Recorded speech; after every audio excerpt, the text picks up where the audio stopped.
This is David Gilmore, known as LDS Prepper, and to watch over 600 videos on emergency preparedness, go to ldsprepper.com. Today, we're putting in a new well pump. The reason why we're putting in a new well pump is because the one that's here is about 20 years old. They have an average life of about 14 years. This one has been working great. We haven't had any problems with it, but with the supply chain issues that are happening right now, I wanted to get a new well pump in here before this had a problem, and then I had a problem getting a well pump. So I met this local guy over at another gardener's location when he was putting in a well pump, and he's putting in the replacing a 1-horse well pump with a 1.5-horse well pump, which will last us for a long time, probably longer than I'll ever be here, and we'll be able to store the 1-horse well pump as a backup in case something happens to this well pump. For those of you, including myself, who've never seen a well pump before, this is what it looks like. We've got the pump here at the end of 7 lengths of 21-foot pipe, and now we are going to take that pump off, use the same electrical connections, and put the new pump on here.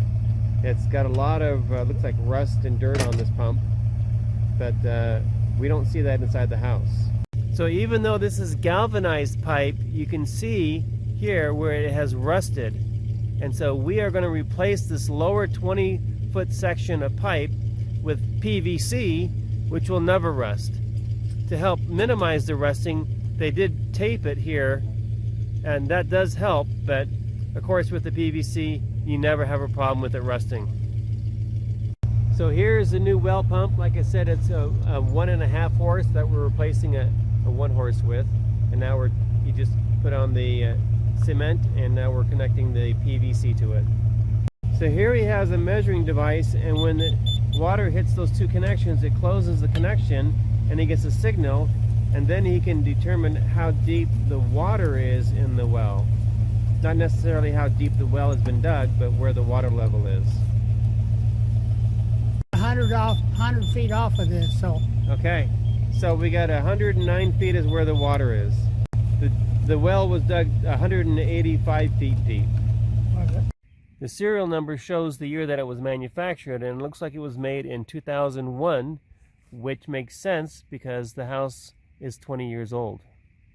So Gene has his truck pulled up here. He just backed right up to my well, and as you can see, he's got a little device on the top that pulls up those 20-foot lengths of pipe. It makes it pretty easy for lifting, although wrenching those pipes apart where they're threaded has been pretty difficult because they've been down there for so long. He's now replaced the wiring, put it on the new pump, and he's water sealing it with the shrink tube. At the top of the PVC pipe, he puts in a one-way valve so the water doesn't drain out once it's pumped up to the pipe. Because PVC is more flexible than stainless steel, this is a twist arrestor that we put on the PVC, so when the pump starts, it doesn't twist the PVC. So this puts friction against the inside of the pipe.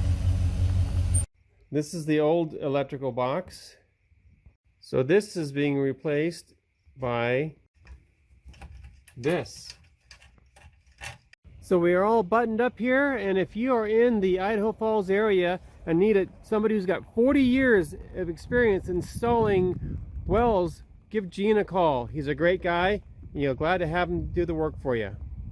This is LDS Prepper reminding you, if you are prepared, take care of things before they become a problem, and ye shall not fear.